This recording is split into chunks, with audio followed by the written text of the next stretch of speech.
ela não precisa ficar segurando aquele problema, ela já pode ir no profissional para trabalhar essa dificuldade, não tem uma recaída muito grande. Em alguns casos, poucos casos, não tem cura. Por quê? Porque quando se torna algo crônico, o corpo ele para de produzir, né, um hormônio chamado dopamina. A pessoa ela precisa do tratamento e precisa de uma medicação que vai produzir a dopamina e vai fazer com que ela tenha uma estabilidade. Então, em alguns casos, a pessoa passou tantos anos com o problema que ela vai ter esse hormônio está pouco ou quase desapareceu, ela vai precisar tomar remédio direto. Como se os efeitos daqueles anos, né, ficassem para o resto da vida dela. Isso mesmo. Deixa eu só continuar falando aqui, que é que eu queria lembrar primeiro, a gente tem muitas histórias na Bíblia, né, que falam sobre épocas de angústia. A Bíblia tem um conceito, né, que a gente chama de o dia mau, que Jesus, acho que é Paulo fala, né, sobre o dia mau e tal. Jesus também fala que cada dia tem o seu mal. Então, a gente sabe que tem épocas difíceis na vida do ser humano, que ele enfrenta coisas difíceis. Eclesiastes também diz, né, lá naquele capítulo conhecido, capítulo 3, se eu não me engano, que diz que tem tempo para chorar, tem tempo para se alegrar, tem tempo de abraçar e tempo de afastar. Então, a gente vê que tem muitas fases na vida do ser humano, né? E sempre que eu penso sobre essas doenças emocionais, a depressão e tal, eu me lembro muito do povo de Israel, que, tipo, Israel foi escravo no Egito. Aí eu quero até ler o que está escrito aqui, que diz que os egípcios, eles tornaram a vida dos israelitas amarga, obrigando eles a preparar, né, os tijolos e tal. E tem outras versões da Bíblia que fala que o povo egípcio oprimia o povo hebreu. O povo egípcio oprimia o povo hebreu. Aí eu li também, estudando sobre a depressão e tal, eu li que a depressão é uma opressão. Mas não quer dizer que seja uma opressão maligna, que tenha ali um espírito maligno ali oprimindo você diretamente. É a opressão dos seus sentimentos. Opressão quer dizer peso. Então, é um peso que é colocado sobre você. Às vezes, é um peso que as pessoas colocam sobre você. Às vezes, é você mesmo que coloca aquele peso sobre você. Então, é um sentimento que vai pesando, que ao longo da vida, eu citei aqui que os efeitos, né, é para a vida toda. Então, é anos de tristeza, de dor, de amargura, de tudo isso no coração é como se fosse um veneno, né? Vai envenenando o coração, a alma da pessoa. Então, às vezes ela vai precisar de um tratamento para a vida toda. E foi falado, né, que a Ellen falou aqui, que quando ela estava nesse momento de angústia, ela tinha o pensamento de que ninguém entendia ela, que o sofrimento, tipo, que ninguém poderia entender. E eu também já pensei isso, né? Eu não sei por que acontece, né? Quando a gente está sofrendo, a gente acha que ninguém entende a nossa dor. A gente acha que ninguém vai entender se a gente for falar e tal. E aí a Bíblia diz, numa outra live que a gente falou sobre isso também, eu citei o que está escrito em Jeremias 17:9, que diz que o coração é enganoso, que no coração existe uma doença que é incurável. E também fala que, outro versículo, ele diz que o coração do homem são águas profundas. Quer dizer que é uma coisa misteriosa, uma coisa difícil de ser entendida. E aí, nesse mesmo versículo, diz que pode conhecer o coração, né? E fala assim, eu sou o Senhor que conheço a mente e o coração da pessoa. Então, eu queria dizer que, tipo, mesmo quando a gente está passando por esses momentos difíceis e a gente acha que a pessoa do lado não entende a gente, Deus entende. Tem até sobre o êxodo que eu citei, que o povo de Israel era escravo no Egito, eu sempre fico pensando que foi mais ou menos 400 anos de escravidão. Se você imaginar Israel, o povo de Israel, a nação como um homem só, você vai ver que ele foi um homem que ele tinha baixa autoestima, era inseguro. esses anos de escravidão acabaram com ele, entendeu? E Deus passou 40 anos no deserto com esse povo, tentando mostrar que ele era amado, tentando fazer mudar os pensamentos do povo. E nós vemos que a luta foi grande, foi uma coisa muito difícil, foi 40 anos. A Bíblia fala muito que o coração do povo era obstinado, que o coração do povo era duro, que como se ele tivesse uma opinião forte, entendeu? Então, eles passaram 400 anos sendo escravos. E eu sempre fico pensando assim, se fosse eu, hoje em dia hoje se fala muito sobre escravidão, né? A questão dos negros que foram escravos. E a gente vê que existe preconceito, existe insegurança sobre isso, existe baixa autoestima sobre isso. E aí eu fico pensando, o que todos esses anos de escravidão fizeram na cabeça do povo de Israel, né? E a gente vê que foi muito difícil. Deus tentando ali, lutando com eles, tentando fazer eles pensar de outra forma. Eu acho muito interessante que nós conhecemos a história, né, de Moisés, que quando ele era bebê, o faraó... E no começo do capítulo de Êxodo mesmo, fala que o faraó, ele chegou assim e falou assim, olha, a gente tem que criar um plano para matar esse povo, que eles estão muito numerosos. E aí a gente vê que os egípcios, eles desejavam a morte do povo de Israel. E Deus, quando Deus levou ele para o deserto, Deus disse que desejava a vida deles. Deus deu os mandamentos, deu as bênçãos e falou assim, olha, escolha a bênção, escolha a vida, escolha o bem que eu estou te oferecendo aqui. Então, a gente vê que Deus estava tentando mudar os pensamentos dele. O senhor falou que o tratamento, ele acontece, o psicólogo tenta desnegativizar, né, o pensamento da pessoa. Ele vai tentar tratar aqueles pensamentos errados, equivocados, que a pessoa tem sobre si. Eu sei que, tipo, a pessoa depressiva, ela tem muita baixa autoestima, não é verdade? Então, esses pensamentos têm que ser tratados. Então, eu vejo que Deus fez isso com o povo de Israel. Eu vejo que Deus tratou esses pensamentos negativos, esses pensamentos... Deus tratou esses anos de escravidão no povo. Tem até aqui um versículo muito legal que eu quero ler, que fala assim, quando ouviram que o Senhor se preocupava com eles e tinha visto o seu sofrimento, eles se prostraram e adoraram. Eu gosto muito desse versículo que fala que Deus via o sofrimento e Deus entendia. Tem outro versículo que fala assim, que em toda a aflição do seu povo, Deus se afligiu com ele. Então, sempre que eu também passei por momentos depressivos, e também nunca procurei um psicólogo, nunca procurei uma ajuda para ser diagnosticada, né? Então, a gente vê esses sintomas, essas coisas, e a gente deduz que tivemos depressão, né? Aí, eu me identificava muito com essas passagens da Bíblia que diz que Deus entende o sofrimento. Eu pesquisava, né? Me perguntando assim, qual é a opinião de Deus sobre o sofrimento do ser humano? Qual que é a opinião de Deus sobre o meu sofrimento? Como que Deus vê o sofrimento do ser humano? E eu descobri que Deus se aflige conosco, que Deus não está brincando com a nossa vida, Deus não está jogando dados, não é um menininho brincando com um formigueiro.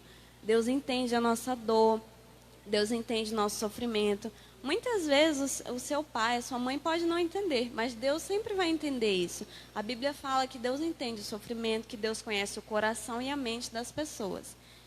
Então, e nós sabemos o que aconteceu na história, né? Deus viu os 400 anos de escravidão que o povo estava passando. E outras traduções dizem que Deus viu o sofrimento deles e foi ajudá-los. Que Deus se afligiu com ele, entendeu?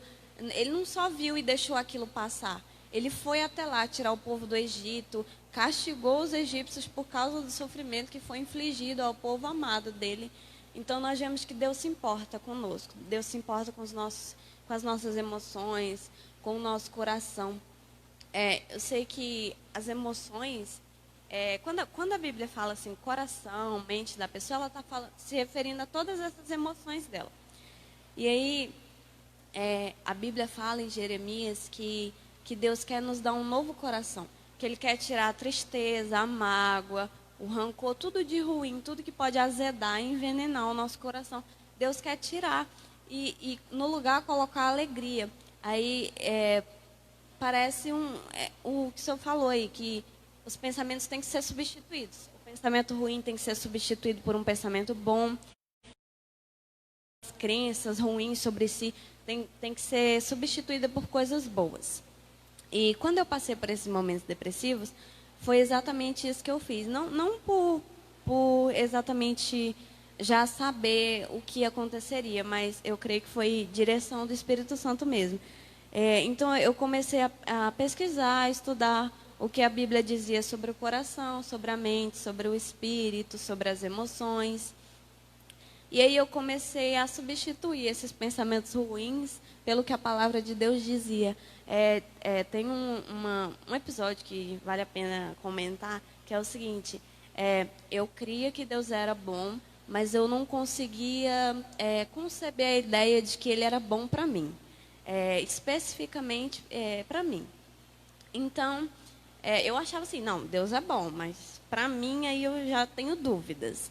Então, no Salmo 18, se eu não me engano, fala assim que Deus quer, Ele me livrou porque Ele me quer bem. E eu lembro exatamente do dia em que eu li isso, que esse versículo e muitos outros, os salmos também, me ajudaram a alinhar essa ideia, a substituir esse pensamento ruim, esse pensamento errado, de que Deus não era bom para mim, e ver que Deus quer o meu bem, Deus quer a minha alegria, Ele deseja tirar as coisas ruins do meu coração e colocar coisas boas. Então, só queria mesmo comentar sobre isso, e se alguém tiver alguma pergunta aí, pode perguntar. Para ele, no caso, não é para mim, não.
O diferente é ser normal, entendeu? Não é normal você ser igual a todo mundo ou saber lidar com um problema igual a todo mundo. Então, cada um tem uma forma diferente de lidar com o seu problema. Só que quando você ouve outra pessoa falando a respeito do mesmo problema que o seu, é interessante, porque você já não vê ele do mesmo tamanho. Então, quando a gente se comunica, por isso que o psicólogo é muito importante, porque existem pessoas que não conseguem dizer para ninguém, entendeu? É uma comunicação. Hoje, a sociedade, as pessoas não param para ouvir, entendeu? Não querem parar para ouvir o outro que está ali do lado. E, às vezes, a pessoa só quer alguém para ouvir. E, quando a gente ora, a gente fala com Deus. Então, a gente expressa isso. Então, às vezes, a pessoa não consegue nem fazer isso para Deus. Se ajoelhar, falar, Senhor, eu errei, eu estou sentindo isso aqui, eu não sei o que é isso, mas eu não consigo mais viver dessa forma. Então, e é um trabalho gradativo. Eu digo assim, que não é uma cura instantânea. Não é algo assim, ó. Não, ela é gradativa. Eu imagino Jesus, quanto tempo elas passaram com aquela dor, com aquela aflição. A mulher do fluxo de sangue, por exemplo. Então, os cegos eram pessoas menosprezadas pela sociedade. Com certeza eles eram depressivos. Ana, que esperava a bênção, e a mulher Penina, né, ficava lá enchendo a paciência dela. Eu tenho um monte de filhos, você não tem. Você não serve, basicamente. Mas era um trabalho diário, foi uma mudança, um trabalho diário com a própria mente. Falando assim, eu não posso continuar desse jeito. A Ana mudou. Não, hoje eu não vou mais, eu vou entregar. Senhor, se eu tiver a bênção, como eu tiver, eu vou te entregar.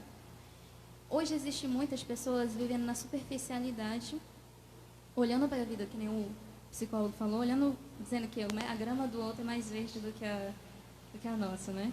Sempre olha a vida do outro, ela é perfeita. Não, todo mundo tem problemas. Todo mundo tem alguma coisa que ele está enfrentando. É um leão todos os dias. Por isso que deixa o mal do seu dia por dia. Viva o momento, entendeu? Uma coisa que eu quero dizer é isso. Viva o agora, viva o presente. Se você está aqui, esteja aqui. Não esteja pensando no daqui a pouco, se você vai estar triste em casa, ou se você vai estar sentindo alguma coisa dentro de casa. Porque às vezes você se sente culpado disso. Você está aqui se divertindo, conversando com seus amigos, por exemplo, um adolescente, e quando chega em casa ele está triste. Ele se sente culpado por estar feliz com as outras pessoas naquele momento, ele já se sente culpado no momento, e ele se sente culpado quando chega em casa por estar triste. Entendeu? É um sentimento de culpa, e muitas vezes a pessoa se torna também, ela tão fechada em si mesma que ela se torna egoísta. Ela não consegue ver o outro que está do lado, ela não consegue ver a outra pessoa que está na frente. Então, eu digo assim porque família. A família é a base para a vida da pessoa. E eu digo que a família, ela consegue perceber quando uma pessoa mudou. Entendeu? Ela consegue perceber quando a pessoa, ela não te olha mais nos olhos.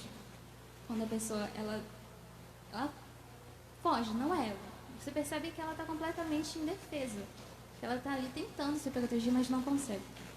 Então, eu digo família, familiares, pai, mãe, observem seus filhos. Às vezes, aquilo que você diz que é danadice, o menino está incontrolável, esse menino é insuportável, esse menino não fica quieto. Às vezes, ele só está querendo um pingo de atenção do pai e da mãe. Às vezes, é a falta que o pai e a mãe estão fazendo na vida dele, aquilo vai ficar para a vida dele toda. Entendeu? Eu quero dar o melhor para o meu filho, eu vou trabalhar 8 horas, 12 horas, ou 24 horas por dia. Eu quero dar o melhor para o meu filho. E sendo que para o filho, se você passar 1 hora, 2 horas com ele, isso é muito mais importante do que qualquer coisa que você possa dar para ele. E para um adolescente, que é um pouquinho mais difícil, porque além das situações emocionais, tem os hormônios, que ele está tentando se identificar, achar o mundo dele, acha que tudo é muito extremo, entendeu?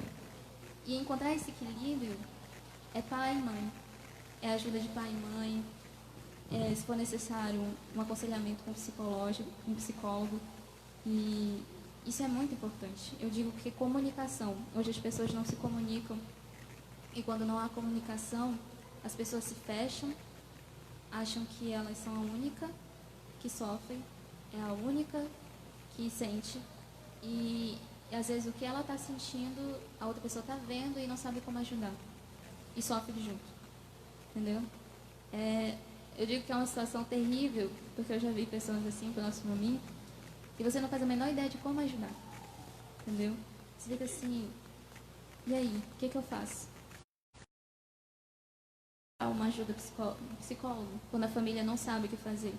Porque é uma mudança de mente. E a pessoa tem que decidir lá no fundo, tem que convencê-la que ela precisa se olhar, se respeitar, se amar, se cuidar, porque só assim ela vai conseguir viver, na verdade, viver. Porque quando você lembra de pessoas assim, ou quando eu lembro de quando eu não estava muito bem, era como se eu não tivesse vivido aquele período. Entendeu? Eu não aproveitei o momento. Entendeu? Eu não aproveitei o momento que era para ter aproveitado o máximo que eu podia. Entendeu? E olhar mais para o próximo. Nós precisamos fazer mais isso hoje. Né? Amém. Excelente, Patrício. O tema é muito bom e o tema vai alongando e todo mundo vai falando. E eu estava olhando aqui primeiro para a Eliada falando como o Israel aprendeu a lidar com as frustrações. Inclusive escreveu um livro na Bíblia, estou falando de Deus, Lamentações de Jeremias. O que tu acha que ele escreveu no livro? O livro diz que se botar a Bíblia de cabeça para baixo, sai lágrimas. Então ele escreveu literalmente, a história vai dizer que chorando, pelo o que Israel se tornou. Aí olhando para essa foto da Eliada, ele aprendeu a lidar com isso. E o jovem hoje tem que aprender a lidar. Eu queria terminar com o senhor, e eu queria falar um pouquinho o que a Patrícia falou também, mas o jovem está nessa situação. Eu queria que você elencasse algumas coisas que ele deve fazer agora. Nós estamos no mundo que é agora, que as pessoas vão dizer assim, amanhã eu trato, amanhã eu cuido, amanhã eu vou fazer isso. E esse amanhã, talvez, para uma pessoa que está no estado já grave, como o senhor falou, não chegue. E o que a Patrícia falou é muito importante, assim, sobre a questão de gratidão. Porque a pessoa no estado depressivo, ela não é grata. Acontece 100 coisas na vida dela muito boas.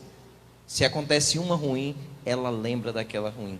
É o que ela falou, a família dela é muito boa, a família dela tem tudo, só que não tem dinheiro. O dinheiro vai preencher tudo que a família que não tem.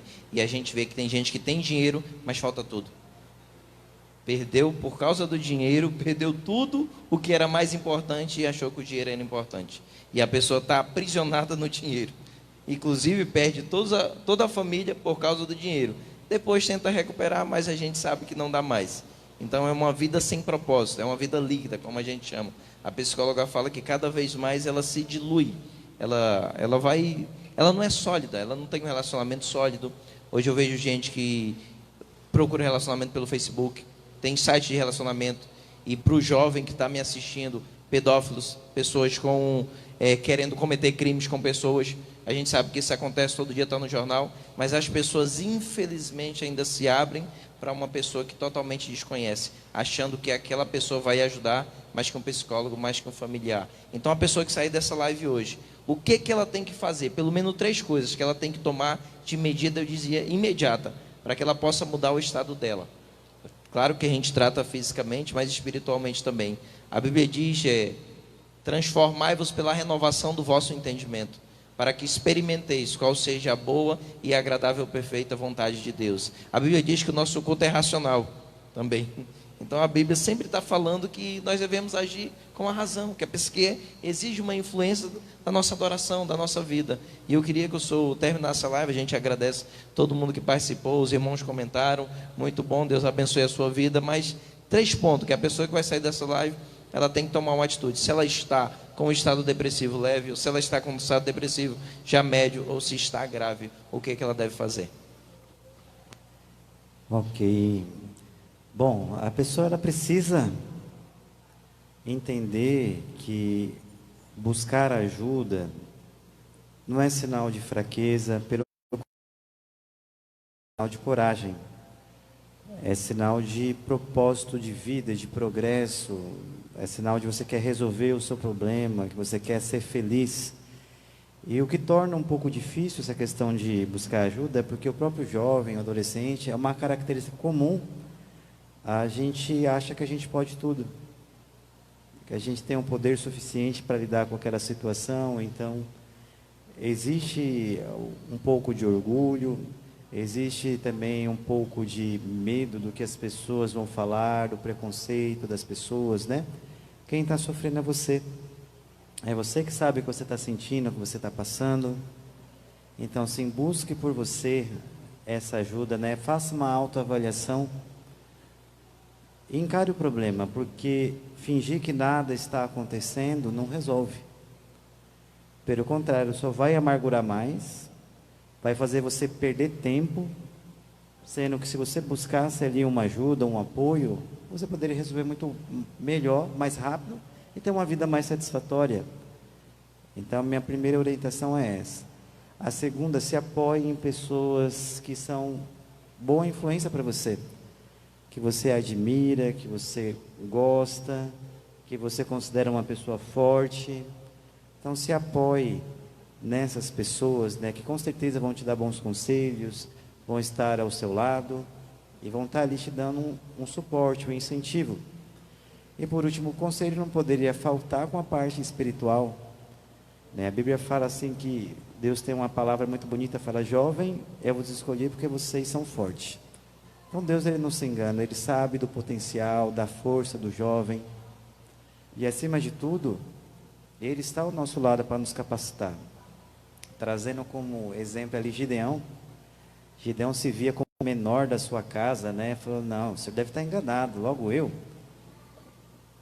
E Deus falou: não, vai, homem corajoso, é você que eu escolhi para liderar essa missão. E salvar o povo, Davi era o menor da sua casa, né? Os seus irmãos tudo bonitão, altão, forte. Então, para Deus, Ele não olha para isso. Então, jovem, acredite que você é forte, que você pode, que Deus é contigo. E aí, dessa forma, Ele também vai te ajudar a superar esses problemas emocionais. Ele vai te fortalecer. Por mais que você não tenha tido, às vezes, uma boa base, uma família tão bem estruturada, a sua família não soube lidar com você, o seu apoio que você precisa, mas Deus, Ele não nos abandona. E Ele escolheu cada um, porque Ele nos considera fortes. E só seremos fortes se nós estivermos apoiados nele, né? Filipenses 4:13, para tudo posso naquele que me fortalece. Então, o meu conselho para a juventude vai nessas 3 direções: aceite, busque ajuda, se apoie em pessoas que você admira e acredite nessa palavra de Deus, que Deus, Ele escolheu cada um de nós para uma missão. Deus tem um plano, tem um propósito para a nossa vida, e isso por si só deve nos motivar a enfrentar o problema, a ter uma vida de propósito, para a gente conseguir aí atingir os objetivos.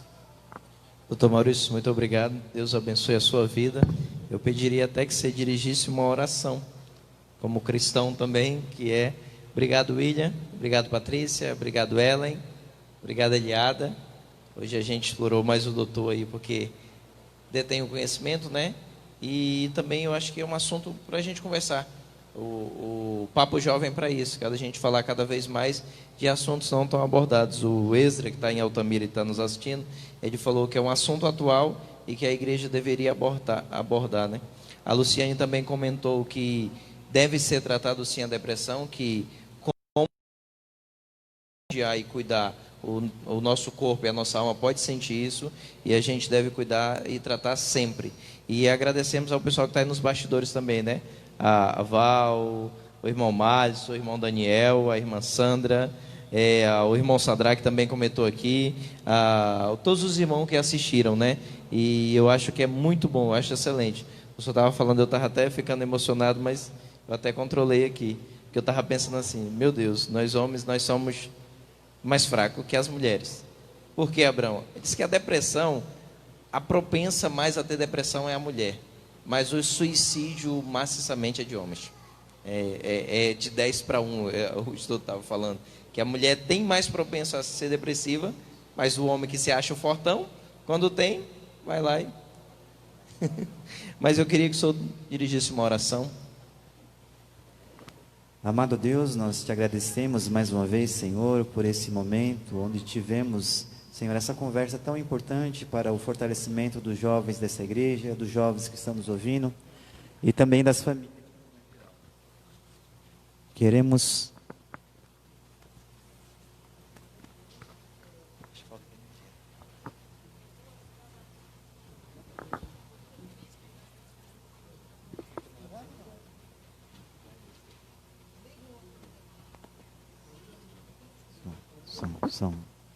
Som. Tá saindo?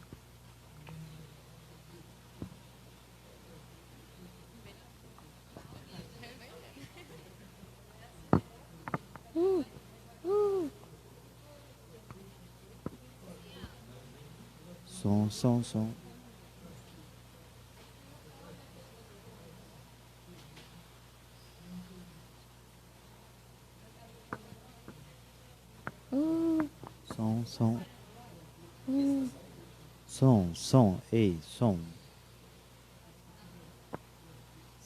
Sai lá.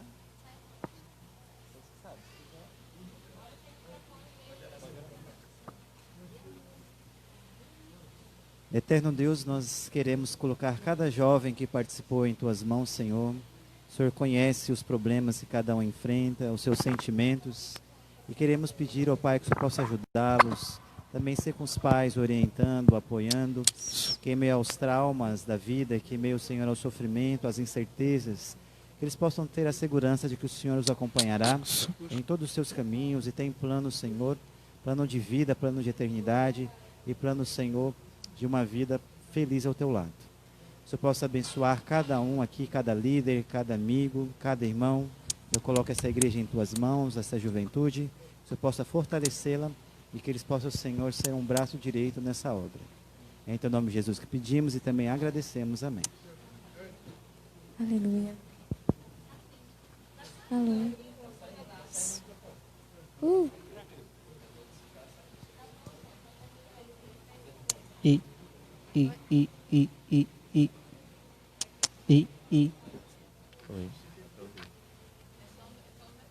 Vamos encerrar com louvor. A banda vai louvar.